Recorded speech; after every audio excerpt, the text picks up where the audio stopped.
Says meeting is now live streaming on Facebook. All right, good. All right. Excellent. I'm so delighted. It's very slow on my end.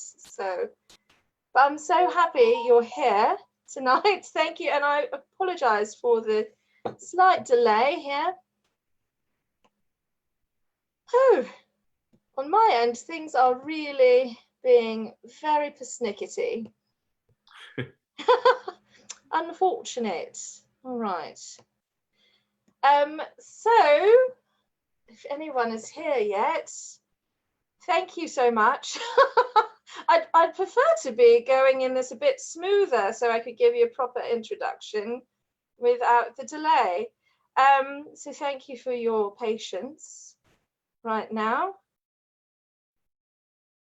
All right, good. That's live there. It's simply not live appearing right here. So we'll live our best life, as the young people say. So thank you everyone for joining me tonight. Please help me welcome the remarkable Djèlí Clark, who is our guest tonight and the author of our July book, The Black God's Drums. So thank you so much for being here tonight, sir. Thank you for the invitation. Glad to be here.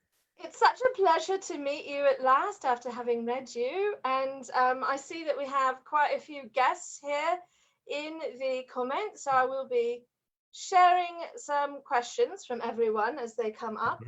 But I did want to speak with you a little bit myself first, as I am absolutely a fan of your work. This is not the first piece of yours I've read.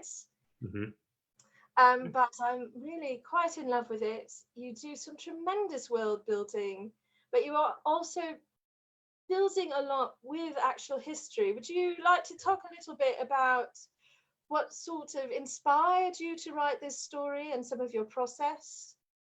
Yeah, so with the Black God's Drums. Yes. So, I mean, like with so many stories, a lot of things go into it.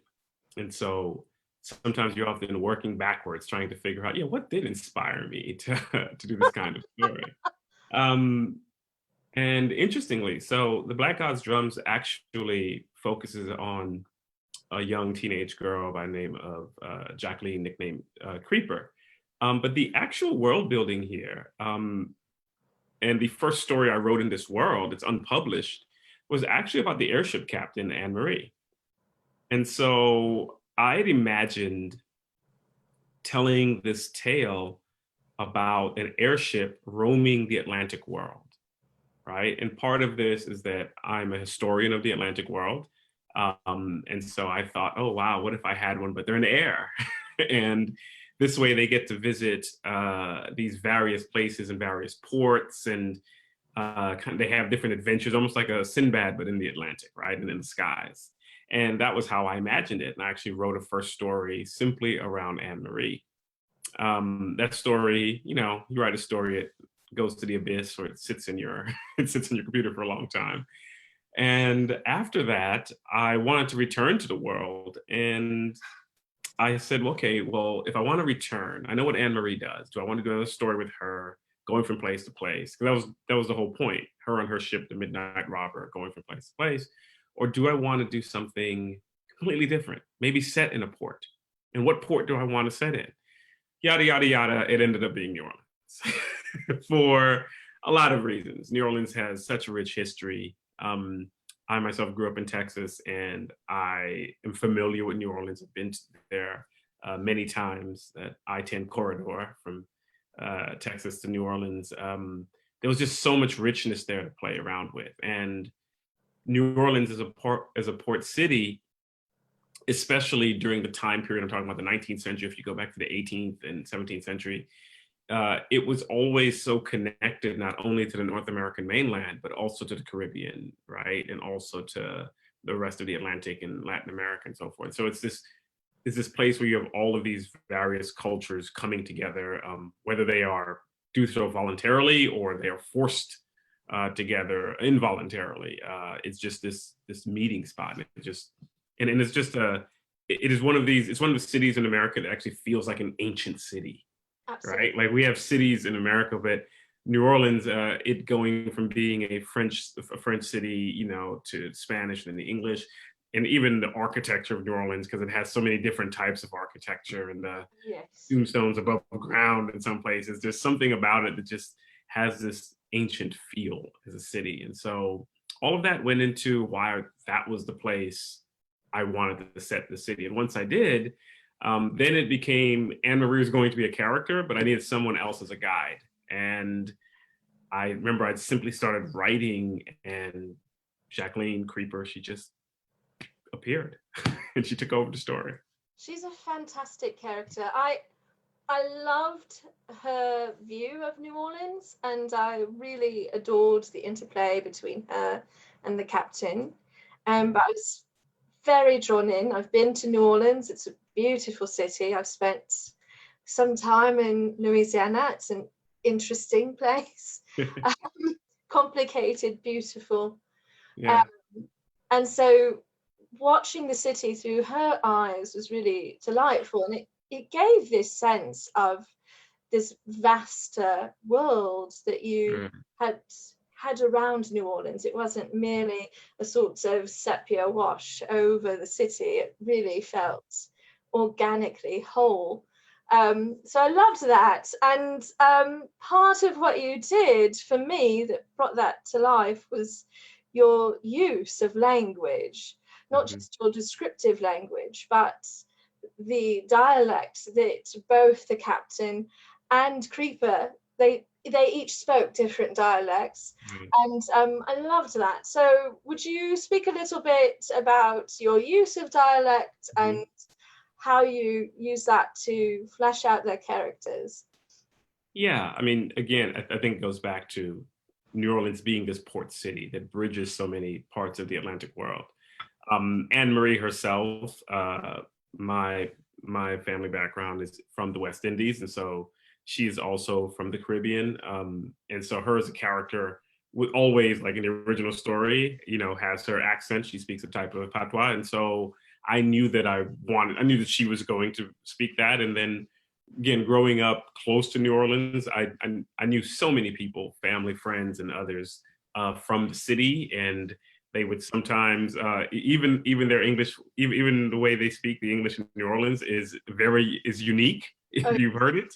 And I knew others who also spoke Creole, right? And so I said, well, all of this has to go in here, right? It has to be part of the New Orleans experience, or it's not New Orleans in some ways. And it needs to be part of this bridged world. And especially in this case, because the world I've built, New Orleans is this neutral port city where there are all of these different people, right? And the Haitian Revolution being so significant to this. And so I knew that when I created, there's something about being in New Orleans that you feel the culture, whether it's food or people interacting, and language is part of it. And so I knew that I had to have that in there if it was going to feel like New Orleans to someone. And one of the first things readers I got, in fact, was a friend from New Orleans. And I said, does this feel? She's like, oh yeah. She said, oh, sometimes too much. It's too much in New Orleans, in fact. And so I was happy, right? And I said, okay, I knocked on the wood. I did it, so. Yeah. It's beautiful. I really so evocative, and clearly I'm not from New Orleans, but I've spent a great deal of time in Louisiana, especially as a young person in my travels. And so I loved that sensibility. It just made the characters come off the page for me. So, and I have a linguistics background, so I always notice that. Yeah. So we have got quite a few questions popping up. So I will switch over to everyone's questions in a moment. I promise. I promise I've not forgotten you.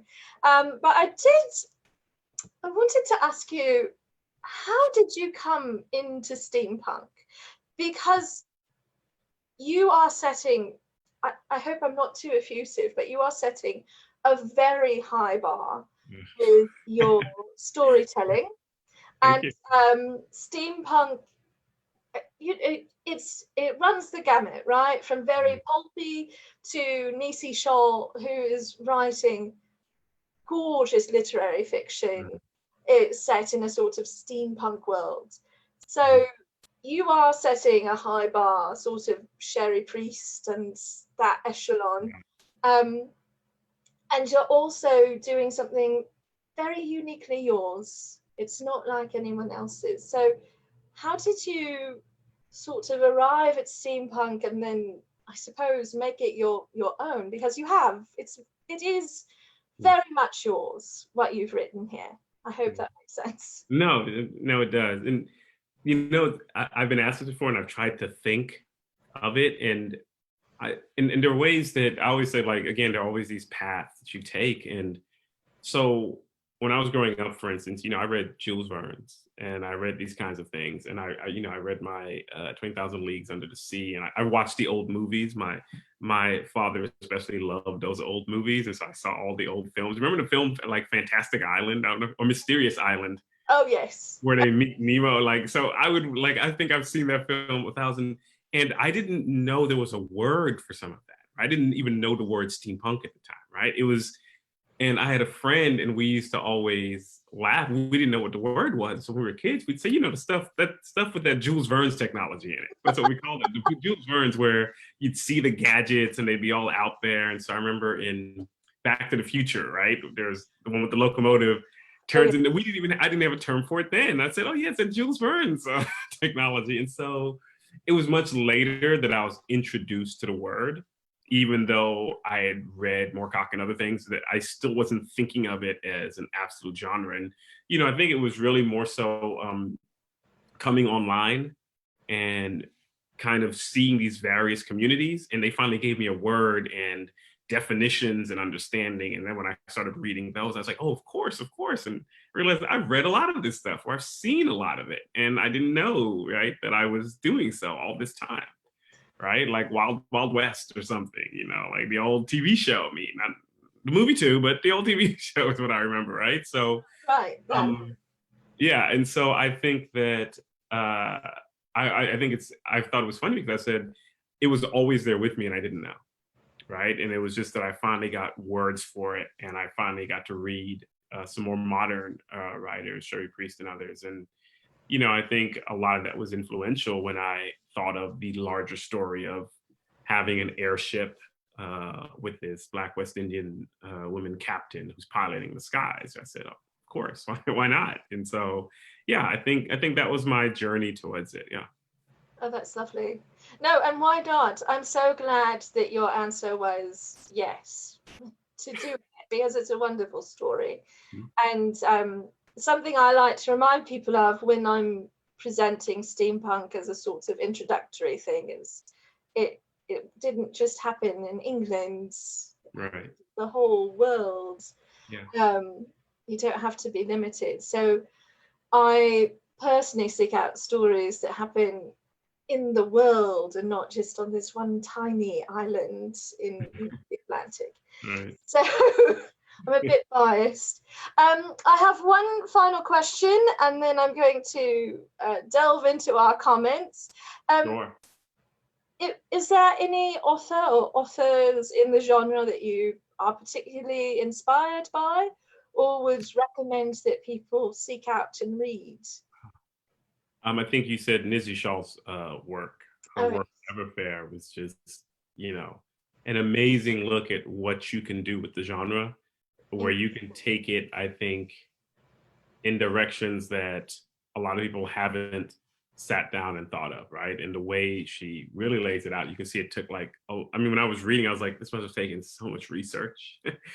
It's to tell this broad, sweeping story with these fascinating characters, right? That has all these meanings. And so that just comes to mind immediately. Yeah, definitely, Nancy. It's a beautiful, beautiful book. We read it a few years ago for our book club, and I'm very excited because I know she got a contract to do a follow-up. So fingers crossed, I can't wait to read that. So, all right, let's dive in here to the questions. Hello, everyone. Thank you so much for joining us and for being patient. There was a little technical difficulty at the beginning. So I'm just scrolling back. If I have missed your question, please put a question mark at the front. Madam Gale does that and is very helpful for finding them in the comments. So, Madam Chase, Lady June Squirrel, as we know her, has asked if you will please publish the airship captain story. So if we need to do a writing campaign to a publisher, please let us know. We'll see. You know, you publish what you can, right? And so, yeah, I'd definitely like to still see her do her stories because she has her own fascinating background. Yeah. Yeah, no, there are several people who really want to read the captain's story. I personally just want to read more by you in general in this world, any story that you want to write. Let's see here. Alicia says it's a very Sinbad sort of movie, or sort of book. So really picking up on some of those adventure stories. Yeah. Right, let's see here. Lots of praise for New Orleans and your use of dialect and Creole. All right, I'm looking for your questions, everyone. Alicia says she found she enjoys the book better on her second read, so she's already read it twice. Oh, great. She had a little bit of trouble first sorting people out because the voices seemed very stereotypical to her. Mm-hmm.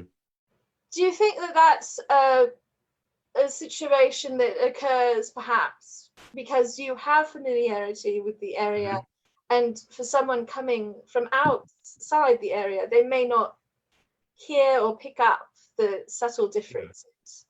Yeah, I think partly they may not hear those differences. I think partly because, let's say, AAVE, African American dialects have been so stereotyped. Yes. Or Caribbean dialects have been stereotyped, and others that sometimes, when people hear them, they're uncertain, is this being stereotyped or is this the actual dialect, right? And so that can be, right? And so that can happen in sussing that out. And, what I can say is that I try to do my best to, have people speak, like, especially like with Anne Marie, this is my family background. So the way she speaks is how my family speaks and how others speak, so I use those kinds of things. And I was very careful when I did Creole and others that I had people who spoke Creole, look over what I've said. And so, I think that it's interesting how people that richness might be a bit much people who might be as concerned that they're stereotyping there. And all I can say is I did my best to make certain that was not the case. And so that's good. Yeah. Well, and there's a certain sensitivity that comes with being own voices story as well, correct? So all right, now, oh good, I found some more questions. Thank you, Tracy. Tracy would like to know, are the Jeannot boys based on history? And I'm not sure I'm saying that correctly.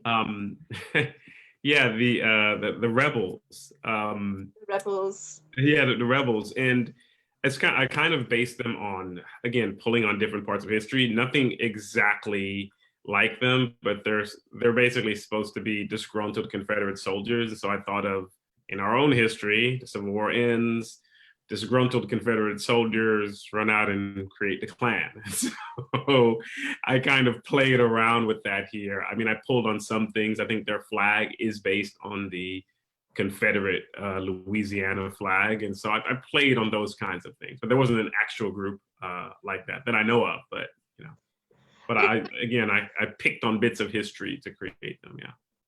They're definitely similar groups, if not a specific one. Yeah. Sadly, still in existence in some cases. So, right.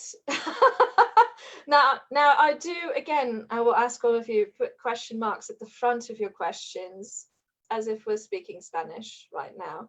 It will help me find them. Good. Oh, all right. while I'm scrolling, I will ask you another question, so you're not just waiting for me to find them. Would you speak a little bit about incorporating the mythology that you did as the supernatural forces? I just came off of reading Tristan Strong Punches a Hole in the Sky, Yeah, which has a great. Yeah. lot of myth. And so it Yeah. was really lovely to dive from that into this with Mhm. more use of mythology, very organically incorporated.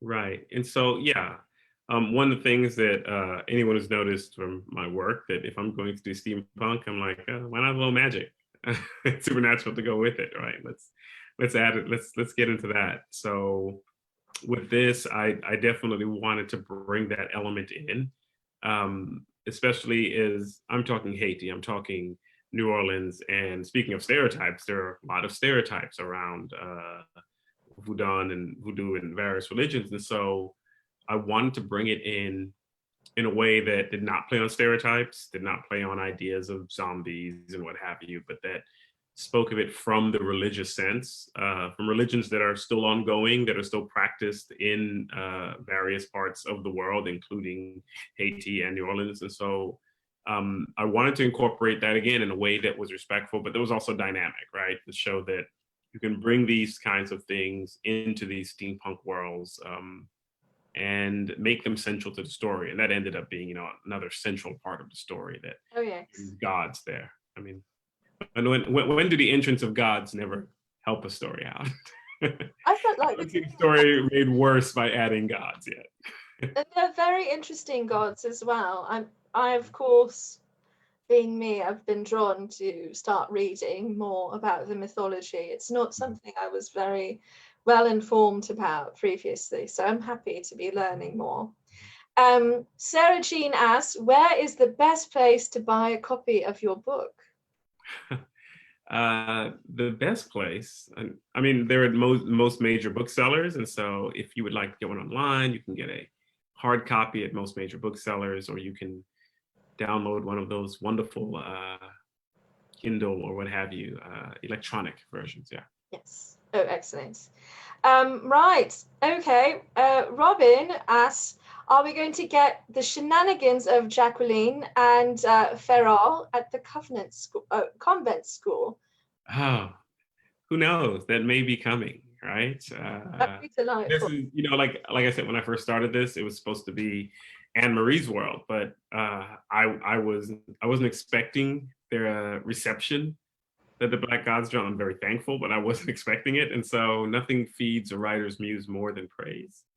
And so, yes, there'll be more coming in that world, and Jacqueline has overshadowed. She's taken over the story, so She's a I fantastic character. so yeah, there's going to be. I'm surprised no one's asked if there's going to be more about the aunties. Oh Uh, my goodness, I would really love more stories about the they should have a spinoff. they need their own little show. Yeah, they need the nuns. Yes, are my favorite nuns. They need their own spinoff. Yeah. They're fantastic nuns, and maybe nuns more than traditional nuns. Yeah. They're wonderful.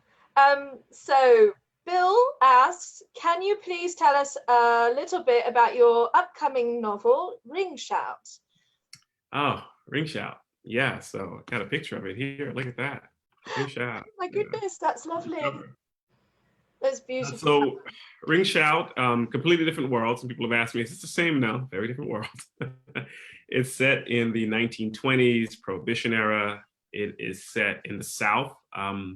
I've done large cities with my works before, with Cairo, New Orleans. I wanted a smaller city, so it's set in Macon, Georgia, mostly. And I'm trying not to give away the plot, give away everything in it.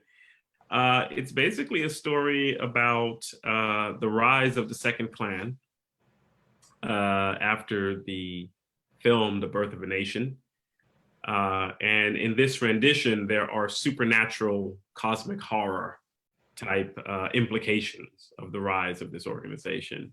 And we have a heroine by the name of Maurice and her friends who are part of a group who fights against them.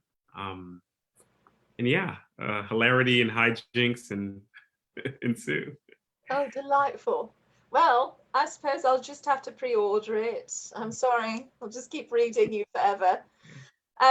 Tracy asks, in the Black God's Drum, is the song sung by the leader of the Jeannot boys a historical tune? Yes, it is. A song that it was actually a song that was sung a lot for Andrew Jackson's election that he ends up winning in 1828, right? And it has longer things, and it's dubbing him. And I put it in there because Jackson becomes known, of course, as the hero of New Orleans because of that last battle in the War of 1812. And so they sing this song, and the song is actually hurrah for General Jackson that he, and it's, I forget who his opponent is. I'm blanking on his opponent, but he's the man, he's the guy, look what he can do. And so I just threw that song in there. It is actually a popular song in the North, right? But I just thought it was, I just always find it interesting when you have a villain who does something you don't expect, like he dances a bit and he sings. There's something creepy about that, right? That like, you're just supposed to be a villain. You're not supposed to do these little choreographed things and have these songs. And so I thought that would be a nice bit, and especially, and also to Jackson because of his involvement with New Orleans. Yeah. No, it's actually, he's an incredibly creepy villain. And I hope we see him again, I suppose. Oh. I mean, maybe he's very awful. Who knows? Who knows? Alicia asks, do you think there will be other stories within this world, say Creeper older, or how the trade routes would work with airships? So I think you can see everybody's very hungry. Yeah. All I can say is yes. So far as I know, yes, there will be. Yeah. Fingers crossed. Yeah. Right. So Robin asks, we already sort of answered this. Robin wanted to know if there would be any more auntie stories. So yeah. Well, you never know. You never know. I love the aunties. Anne asks if it's easier for you to write from the female point of view. I don't know. It's funny because a lot of my characters, people point out to me, they said, a lot of your characters are women. And I was like, well, I said, I went back and I tried to count it. And I said, okay, you're right. But that turns out not actually as many, right? But I think I would say a lot of my published characters, it turns out, are women, or I have other characters or not. And so I don't know if it's easier. The characters tend to be the characters, right? So I write them from who they are. And so if I'm writing from that perspective, that is simply who that person is going to be. It's going to encompass their entire identity. At least I try and I hope that they come across as that way, right? People are like, oh, this is ridiculous. This is not what a 13-year-old girl would say or something, So I need to make certain that I get that down. And so I don't know if it's easier. I can't say if it's easier. It's because myself being in the body I'm in, of course, I now have to put myself in another state of mind, in a sense, and make certain that I don't make a lot of pitfalls that have been made before. Right? So, easier, I don't know. I can't say that. So it's fun. I loved your women characters, and the entire story really is about all of these women. And of course, it definitely passes all of the sort of standard tests. No one's a lampshades. Everyone's fully fleshed out. So, technical test, yes, which I. So you really, to me, you really succeeded with those women. But something I'd like to know is, are you sort of driven through your stories by your characters, or do you start with an outline and then flesh things out from there? Yeah. So I think partly I'm a world builder. I have to make certain that I always tell people I have to make certain I don't end up with a D&D campaign where I have like a very fascinating world and no plot. Right. So right. I can end up just let me create the world, not create like a gigantic world. Right. And I was like, oh, no, I need some plot. But it tends to happen that when I get a story, I don't know, the two seem to come together, right? Like I know that I want the world, and then the world brings me the character. But once the character is there, it's the character that takes over, because the character has to drive the story. right? And so I'll end up starting with the world. Like in this case, I start off with, okay, I get some of the basics down. I know how this is alternate history. I know that it's steampunk. I know about the airships, but now I have Anne Marie, right? How does she fit into this world? And so once I have those bones down, but once I start with her or start with Creeper, well, then the entire world starts revolving around them, right? And how they fit into this world and how the world works around them. And so I start thinking about it more that way, right? So I remember, for instance, with Creeper, once I had Creeper there, I had to think, well, how does a 13-year-old girl live in this city if she's, especially if she's marginalized, she's living on the street, and so things after things that are dangerous to her, the fact that she needs to hide from people when they're coming in the alcove, that she needs all of this because of who she is, or that things she has to think about, like, are there the underbelly of industrialization and steampunk, right? That there's child labor and all of these things that she has to worry about. And so I don't know, I would have thought of that if I wasn't thinking from Creeper's perspective, if that makes sense, right? And so when I talk, so the story becomes driven as the character is created, right? And that character starts taking over in many ways, yeah. No, and I love those details because it supports her character, but also is part of what makes the world so vivid. That the underbelly exists, that there are these needs. You don't just sort of wash it all away. Right. It's not all shiny brass. Right, so okay. Tracy says, my compliments on how much you packed into this novella. Did anyone put pressure on you to make this a full-length novel? Thank you for resisting, if so. No, just the opposite, in fact. When I finished this, it was a novelette. And my editor at the tour at the time, Diana Poe, great editor, she said, you have a great novelette here. I like this story. Do you think you could push it a little further into the novella category? She said, I want you to take your story to the next level. I remember she said this. I was sitting there, I said, okay. She was like, do you think you could add more? And I'm an overwriter. So this story had started off as a short story, ended up being a novelette. So telling me to add a bit more to make a novella was not immensely difficult. And so, no, I wasn't pressured to make it a full novel. If I had, but I wouldn't be surprised if I would have figured out a way to do so. If you give me enough rope, I'll do it. Yeah. I would read your novel, just by the way. So Bill says he loved The Haunting of Tramcar 015. Will there be more stories with those characters in that particular world? Because that's the same set of characters as your Djinn in Cairo, correct? Yeah. So I'll put it this way: the main character in Djinn in Cairo is Fatma. In The Haunting of Tramcar, it's Hamed and Unzi. But in The Haunting of Tramcar 015, two characters make cameos. Some people have picked this up, that the CT is the same character from she's in both books.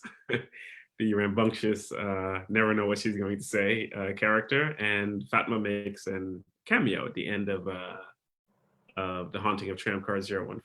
Oh, excellent. So in the upcoming novel, which is with Tor, which is going to be out sometime in 2021, yes, is all those characters get to meet.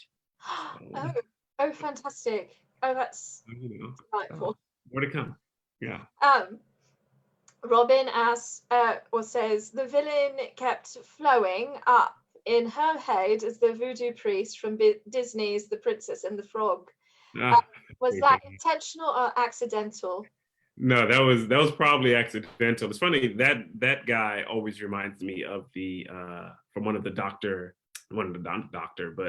James Bond movies. Oh. That the character who plays him, in fact, always reminds me of that. But no, actually, no. In this figure, for one, he's a white Louisiana New Orleans, right? He just has a full-on skeleton mask. But I think the idea of the skeleton face, which is often associated with New Orleans and often associated with voodoo, probably puts those two things in people's heads, though you find out that he is a practitioner of hoodoo, right? And it's difference from voodoo, yet it has these relations as this mix of European type ideas of magic and folklore mixed in with indigenous as well as African and so forth. So no, he wasn't that, but I can see how people may think of something like that. Yeah, I think that for many of us who are not from that part of the world, it's very easy to confuse and confound all of those very distinct types of religious observance, like voodoo and hoodoo and just the entire gambit. It's not always presented very well in media, so it's nice to see it presented with a sort of loving respect as you do. Thank you. You're quite welcome. Did I warn you that I'm a compliment dueling master? That's fine. Just I'll say a lot of nice things. So Karen asks, I think we touched on this a bit, but I'm just going to throw it out if you have more to add. Sure. She asks, did you choose to use female POV or did it just happen? Was that harder for you? Yeah. And so, kind of similar. I would say that just like it wasn't easy, I don't know if it was harder. It was just, what I had to do to get the character there. But I think so with Anne Marie, right? For that character, she was very much, it was one of those things where I'm basing her on some of my relatives. She's really based on some cousins and aunts that I have. Oh, that's lovely. My cousin sees this. Hi, Anne Marie. Her name is actually Anne Marie, though it's not based on her, but her personality is very much from some women in my family. That's lovely. That I've grown up with, right? And so, but Creeper, on the other hand, was like literally the way the opening of the story is, where she's looking out. I started writing that, and she literally organically appeared. That was who it was going to be. And I don't know if I had an exact gender when I started, but as I was writing it, I was like, oh yeah, I know who this is going to be. And this is just who this person is. This is who the character is going to be. And so I don't think I don't know that I consciously chose it. I mean, who knows what's going on elsewhere in my head. I don't know that I consciously chose it, but once I did, I was well aware of who she was, right? And I had to take all of that into consideration as I wrote the story. Yeah. That's delightful. Yeah, no, and really, aunties are, first of all, the best. And so I love that Anne Marie is inspired by some of the women in your family, your aunties and cousins. I'm certain they're pleased too. So, B asks, why does my library not have your titles? So I love libraries, so I hope they have it soon. Yeah, I think the Tracy mentions you can request them. I know that Miss Gale, whom many of you love, has a really good blog post about how to request things at your library. So do request Mr. Clark's books at your library, because we want more people to read them so he can write more books. That's how it goes. Yeah, that's how it works. So Bill asks, have you been to Egypt? Tramcar and the Angel of Khan el Khalili are both so evocative of that place. Yes, I have actually. And I've been to the Khan at night, in fact. And so and it was really funny. I've only been once, and yet, I think I was there for like, I want to say a month, and the city just leaves. Well, I was in various places, but Cairo itself is just, you remember it, and I made some friends that I've talked with over the years and interacted with. And so they also helped me in putting some of this together. And so, I have been, and it's Cairo, just the dizzying traffic. I remember just seeing it for the first time and like, how does this all work? I remember I knew that I was like, okay, I have to write a story here. And so, so I have been. I'd love to go some more. Nobody's doing any traveling now, so. No, alas, alas. I've never been to Cairo, but I have some really dear chums from Alexandria, and I'm just always happy to see things set in North Africa and that part of the world. So I speak Turkish. I studied Ottoman. Wow. So I really like. You appreciated the Ottoman Empire references, and also, you know, you can always say mean things about them because they're accurate, even if I love the language and culture. So, all right, let's see. Oh, a lot of squeeing, many compliments about you and your book. So you will see those when you go back through. All right, no more questions at the moment. So, but please do consider asking more questions. We have a few more moments with our. Oh, I spoke too soon. Thank you, Robin. Yeah. Robin's always good for questions. Robin would like to know, when the plague is over, where would you like to go first? Oh, wow. Where would I like to go when this is all over? I think I want to to a restaurant for one. But elsewhere, I'd love to go back to places I haven't been in a while, like Brooklyn. We were supposed to be in Guadeloupe, my family and I, this summer, so I'd love to do some traveling to the Caribbean. I'd like some places that aren't as bustling. Oh, certainly. You know, just to relax, because I feel even though we're at home, we're not relaxing, right? Because everything's so tense. So yeah. Well, and you're a parent and you're working. You're a professor, so you're very busy at home. Yeah. Unfortunately, yes, I have not had the time to sit in. I haven't reached the end of Netflix. Somebody said I haven't even had a chance to begin most of those things. So yeah. Yeah, no, there's a lot, isn't there? So I mean, I'm fortunate, right, that I have the ability to have all that. So that's good. No, and by the way, the columns and your bookcase behind you, it's beautiful. Your home looks beautiful. And I am glad that you may work from home, but I don't think for artists, for authors, that this is an easy time at all to be producing and navigating the deeply stressful situation of the world.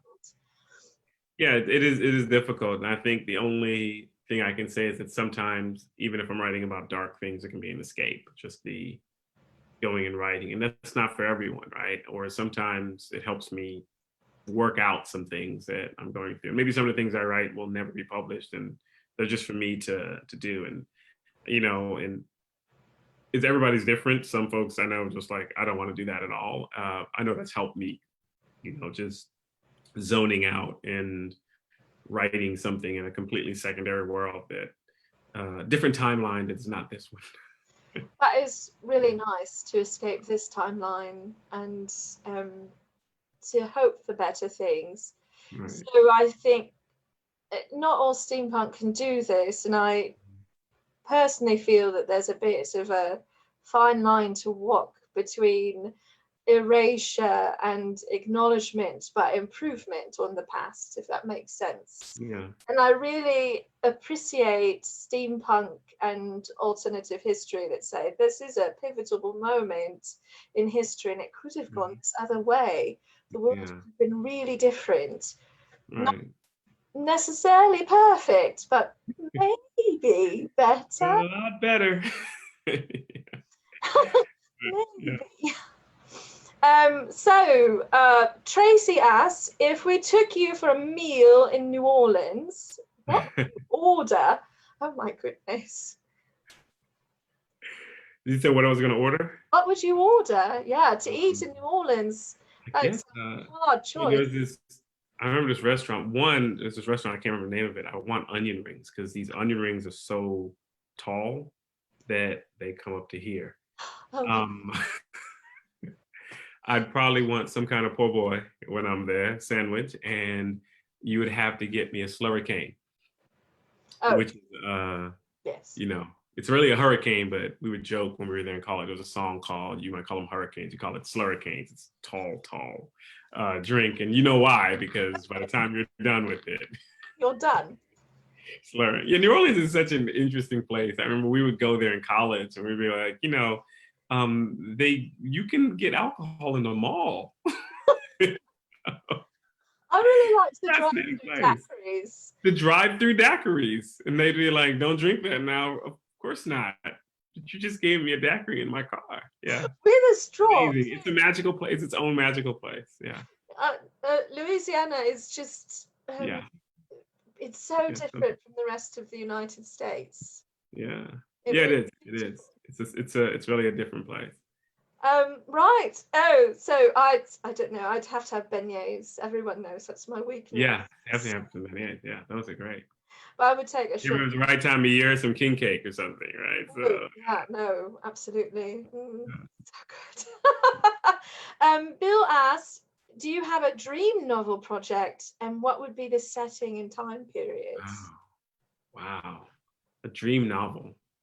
So this is going to be interesting. So I don't mean to say this because this is a steampunk thing, but I grew up reading a ton of fantasy.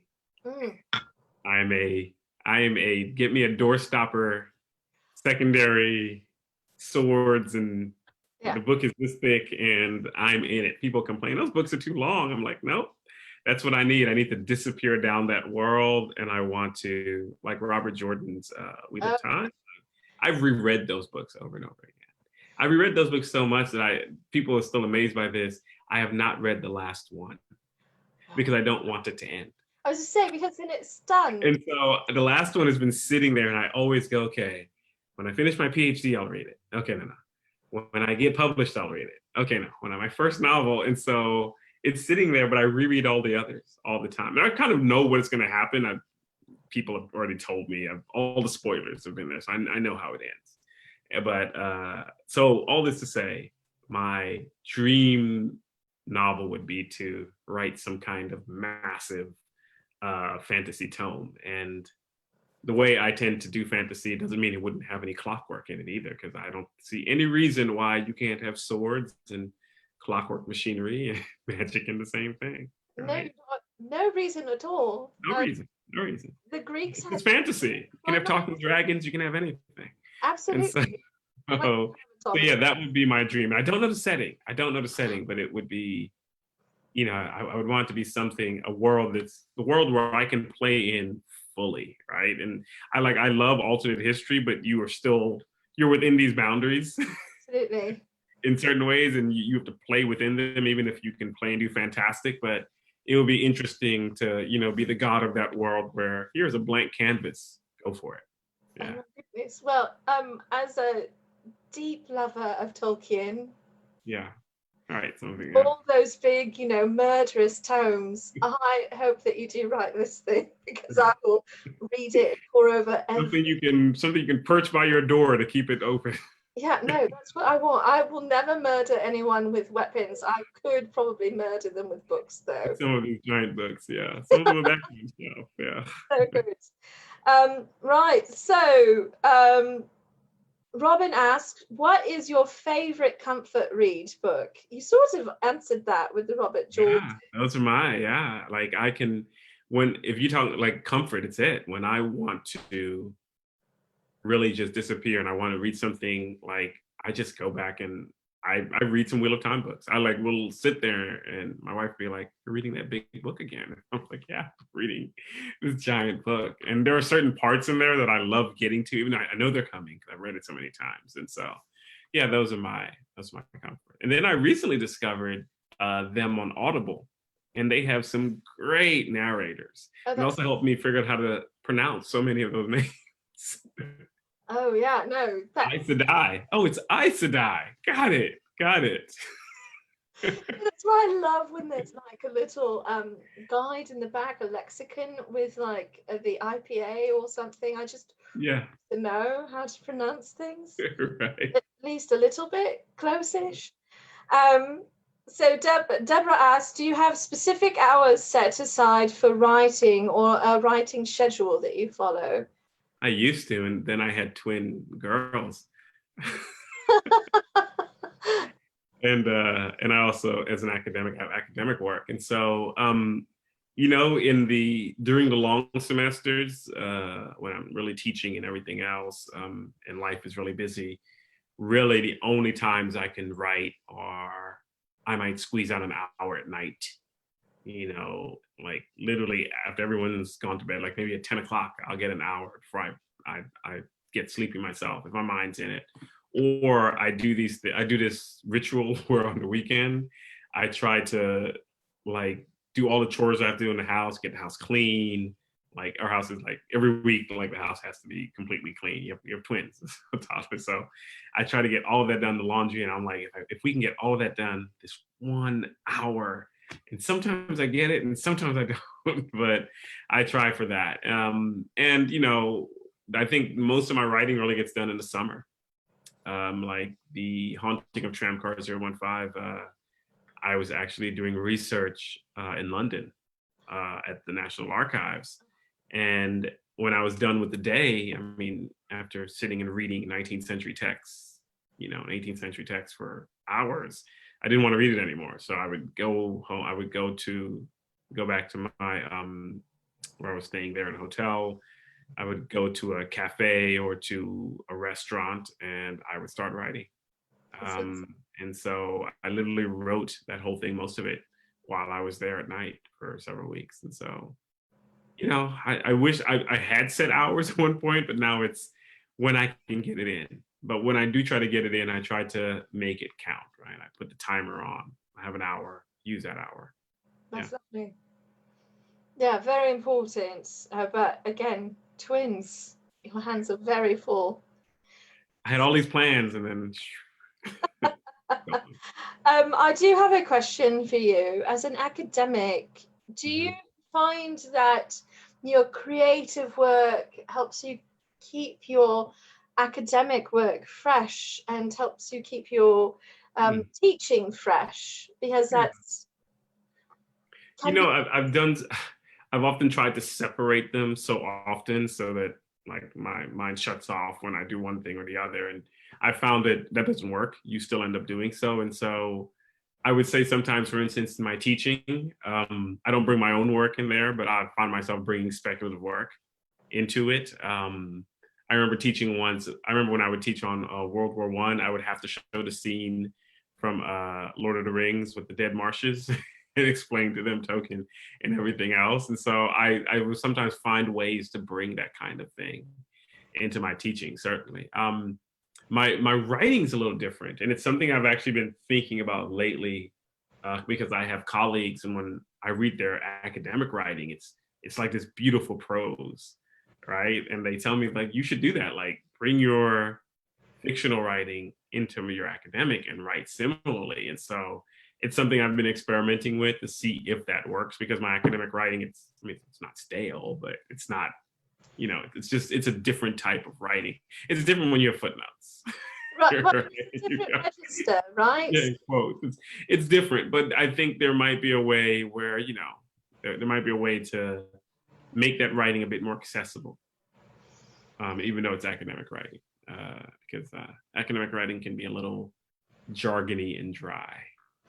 But there's a bit of an expectation that you will write in a certain way with academia, and they don't want you to be too full of... you can't be too, and so but my thing is I also want to make certain that when I'm writing, it's still accessible to a broad swath of people, even if it's still academic. And I think there's a way that can be done. I've seen people do it, right? So I think there's a way you can engage a broader audience outside of the academic world, and yet keep it as an academic text. Yeah.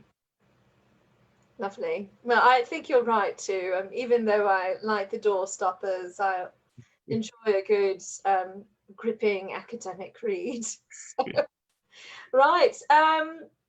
Let's see if there are any last questions. We have some more wonderful comments. People drinking Sazeracs right now.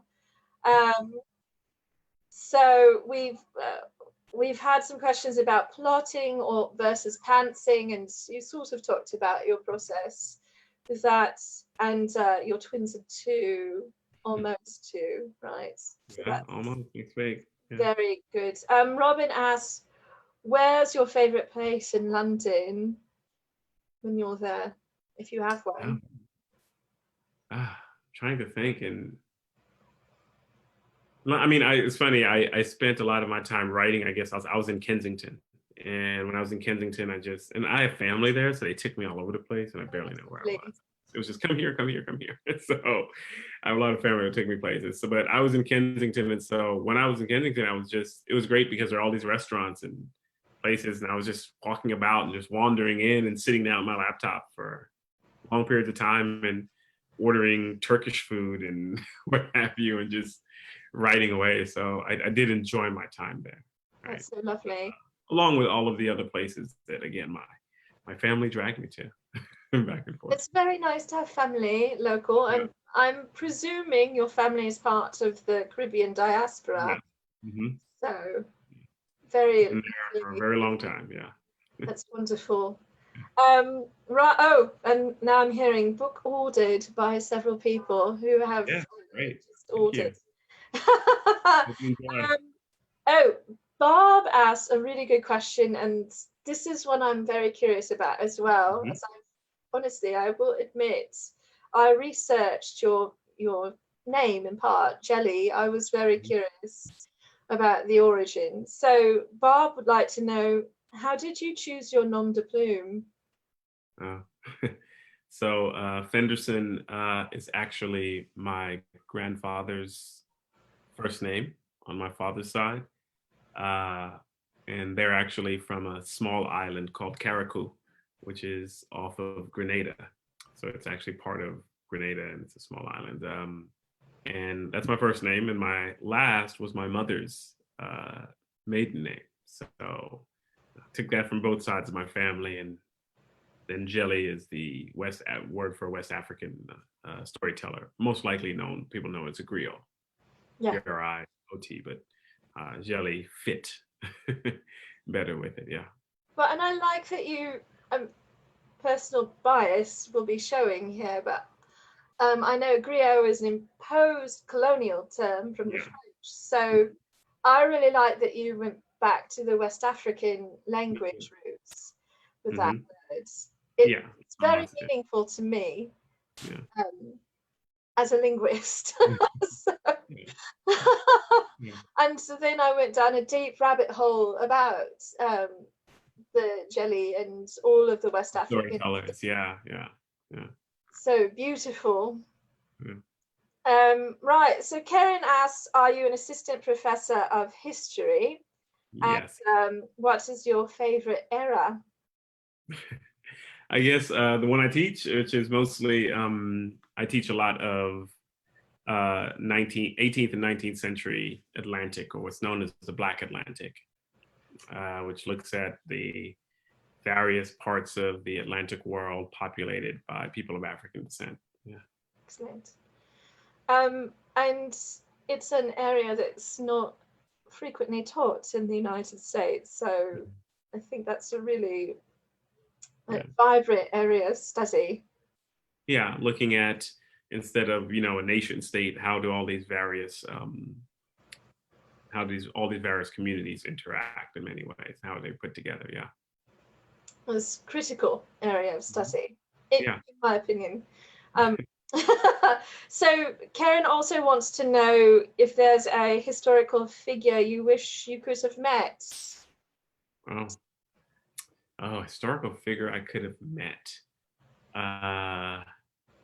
Maybe someone like Harriet Tubman would be a fascinating figure to have met. Toussaint Louverture might have been a fascinating figure to have met, So yeah, I would say, those are two pretty interesting ones. John Brown might have been interesting to. It would have been fascinating to meet John Brown, who's fascinated by Haiti. I'd love to know what's going through his head. Yeah. So, and with Toussaint Louverture, there's just so much unknown. It seems about his early years. Yeah. So that would be wonderful to know more about him. Yeah, he's he was just such a fascinating character. Like the reasons for doing what he did and everything. So yeah. I had never realized how complicated his campaign in Haiti was. Oh yeah. Till Well, I the entire revolution is like when I teach on the Haitian Revolution, and I was tell them like this is 13 years of struggle, and no one knows it's going to be a revolution when it starts, and nobody sees that it's going to end up forcing the French to abolish slavery, and then Napoleon is going to try to reimpose it. I mean, it goes in so many different ways. I said no one understood when this started out where it was going to end up. It's just an amazing story. Yeah, you extremely complex. inspired me to read more about it from reading your novel, your novella. I'd read a very little bit about it in school a long time ago. It was part of my education, but it was sort of glossed over. Yeah.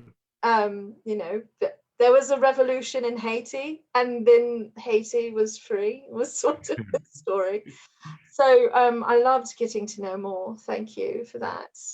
Especially as it's your academic fields, you are bringing that passion into your story and teaching sorts of, adjacently. Right. So, Djeli, thank you so much. You've been here with us about an hour, and I really appreciate your time. Thank you. It's been such a joy, and I feel like I've learned so much from reading your book, and I was so just gripped by the story.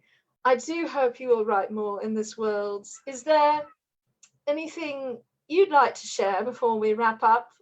Any way that we can support you as fans of your work?